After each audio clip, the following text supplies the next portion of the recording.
Hello guys, welcome to back to my channel অনুপরয় ব্লগে। সবাইকে পয়লা বৈশাখের শুভেচ্ছা জানিয়ে এখন ভিডিওটা এখন থেকে শুরু করছি। দেখো আমি পয়লা বৈশাখে সকালে দুপুরে কি রান্না করব সেটা তোমাদের সঙ্গে শেয়ার করতে চলে এলাম। দেখো এই যে আমি বাজার থেকে মটন নিয়ে এসেছি, এটা আমি রান্না করব দুপুরে। তার জন্য দেখো আমি মটনটা ভালোভাবে ধুয়ে পরিষ্কার করে নিয়েছি। এখন এর জন্য আমি মশলা করব, তার জন্য কি মশলা লাগবে সেটা একবার দেখে নাও।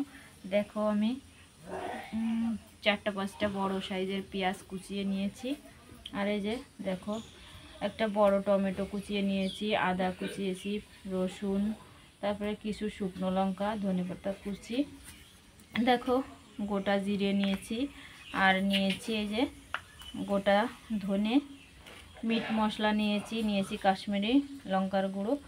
এইগুলো উপকরণ দিয়েই আমি মটনটা রান্না করব। আর এই যে দেখো মটনের জন্য আমি আলুগুলো পিস পিস করে কেটে নিয়েছি। চলো তাহলে মশলাটা করে নিই, ফিরে আসছি মশলাটা করার পর। দেখো মশলাটা আমার মিক্সিতে করা হয়ে গেছে, ফিরে আসলাম। মশলাটা করার পর মশলাটা দিয়ে এখন আমি এই যে মটনের মধ্যে ঢেলে দিলাম।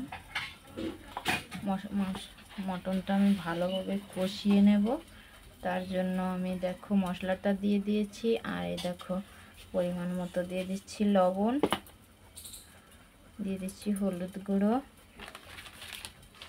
আর দিয়ে দেবো একটু মিট মশলা,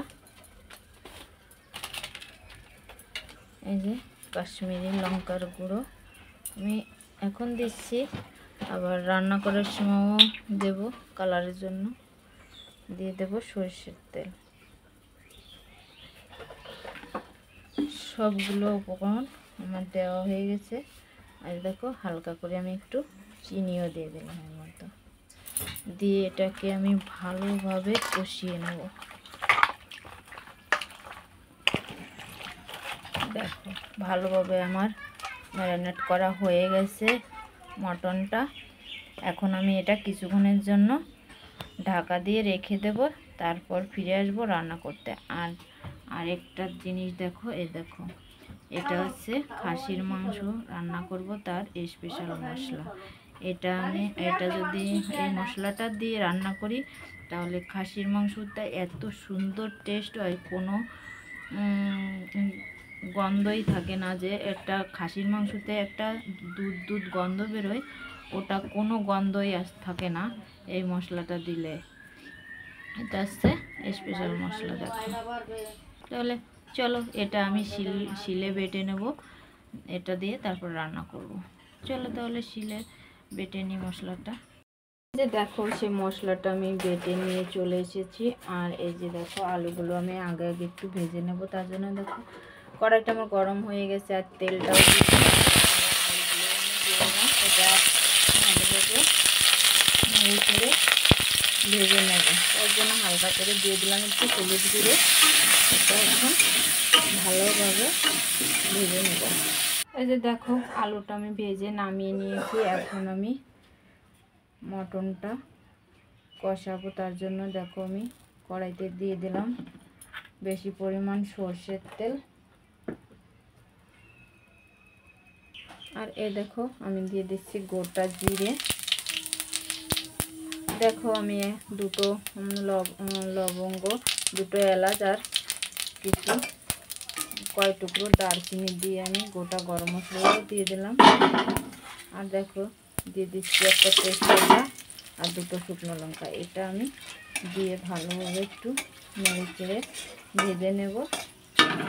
দেখো ওগুলো আমার ভাজা হয়ে গেছে। এখন একটু আমি পেঁয়াজ কুচিটা, কারণ খাসির মাংস রান্না করতে গেলে পেঁয়াজ কুচি দিলেই বেশি নেই, পেঁয়াজটা বেশি করে দিলে তার জন্য ভালো মাংসটা খেতে ভালো হয়, পেঁয়াজের ভাতটা বেশি দিতে হয়। পেঁয়াজগুলো আমার দেখো ভালোভাবে ভাজা হয়ে গেছে, বাদামি কালার হয়ে গেছে পেঁয়াজগুলো। আমি এর মধ্যে দিয়ে দেবো টমেটো কুচিগুলো। এগুলো আমি ভালোভাবে একটু ভেজে নেব। দেখো অনেক টাইমে ম্যারিনেট করে রেখেছি মাংসটা। এটা দেখো কীরকম হয়ে গেছে, মনে হচ্ছে জলটা ছেড়ে দিয়েছে। আমি এটা পেঁয়াজ আর টমেটোটা ভাজি হয়ে গেছে, এখন আমি এর মধ্যে দিয়ে দেব।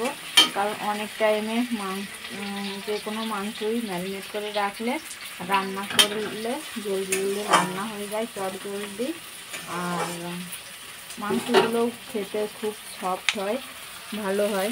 দেখো পেঁয়াজ আর টমেটোটা আমার ভাজা হয়ে গেছে। এখন মটনটাও আমি দিয়ে দিলাম। এখন এটাকে ভালোভাবে পেঁয়াজ আর টমেটোটা এর সঙ্গে মিক্স করে দেবো।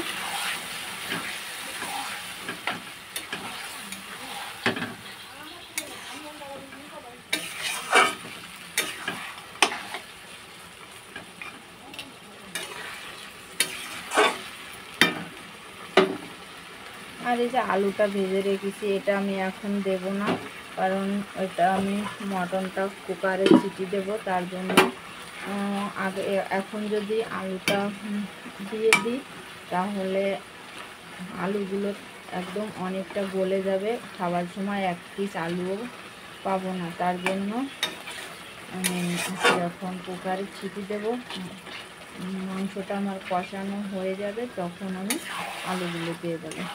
এখন এই যে ভালোভাবে নেড়ে চেড়ে আমি মাংসটা ঢাকা দিয়ে দেবো কিছু টাইমের জন্য। দেখো ভালোভাবে আমার সবগুলো উপকরণ মিক্স করা হয়ে গেছে, এখন আমি কিছু টাইমের জন্য ঢাকা দিয়ে দিলাম। দেখো মটনটা আমার ভালোভাবে কষানো হয়ে গেছে, এটা আমি এখন কুকারে দিয়ে দেবো সিটি দেওয়ার জন্য। আর তার আগে আমি তার জন্য আলুটাও দিয়ে দিলাম। এখন আলুটা দিলাম যে কুকারে মটনটা দিয়ে দেবো, তার জন্য এখন যদি আলুটা আমি এর মধ্যে নেড়ে চেড়ে মিক্স করে দিই তাহলে এটা কোনো রকম বেশি গলে যাবে না। তার জন্য আমি এখন দিয়ে দিলাম আলুটা। এখন দেখো কষানো হয়ে গেছে। আর এই যে আমি জলটা গরম করে রেখেছি, এটা আমি এখন কুকারের মাংসটা দিয়ে জলটা দিয়ে দেবো। মটনটা আমি নামিয়ে নিয়েছি, এখন এটা আমি এই যে কুকারের মধ্যে দিয়ে দিচ্ছি। এই যে দেখো এই মটনটা আমার কুকারের মধ্যে দেওয়া গেছে। আর এই দেখো স্পেশাল মশলাটা আমি এখন দিয়ে দিচ্ছি। এই যে একটু জল দিয়ে ধুয়ে আমি এর মধ্যে দিয়ে দিলাম। আর এই যে গরম জলটাও আমি এর মধ্যে দিয়ে দিচ্ছি। যে আর আমি দিয়ে দেব ধনেপাতা কুচিটা, দিয়ে আমি কুকারের ঢাকনাটা দিয়ে দেব।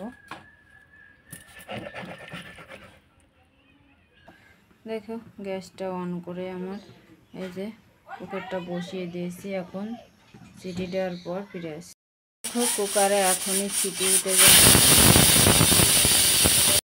কুকারটা আমি খুলে নিয়েছি, আর এই দেখো আমি শিলে বেটে রেখেছি গরম মশলাটাও আমি দিয়ে দিলাম। দেখো মটনটা আমার রেডি হয়ে গেছে, এটা আমি এখন নামিয়ে নেব। মশলাটা আমি এই যে ভালোভাবে মিক্স করে দিচ্ছি, এখন আমি নামিয়ে নেব। ফিরে এসেছি নামানোর পর। দেখো মটনটা আমার নামানো হয়ে গেছে। এই যে আমি যেভাবে রেসিপিটা দেখালাম তোমাদের সঙ্গে শেয়ার করলাম, এইভাবে তোমরা মটনটা রান্না করতে পারো। দেখো খুব সুন্দর হয় খেতে, কোনো ইয়ে হয় না, খুব সফট হয়। কুকারে রান্না করেছি, তোমরা যে যেরকম রান্না করে, আমি এইভাবেই রান্না করি, সেটাই তোমাদের সঙ্গে শেয়ার করলাম। তোমরা সুস্থ থাকো, ভালো থাকো, এই কামনা নিয়েই ভিডিওটা শেষ করছি। আজ এই পর্যন্তই, ফিরে আসবো অন্য কোনো নতুন ভিডিও নিয়ে। শেষ করলাম ভিডিওটা।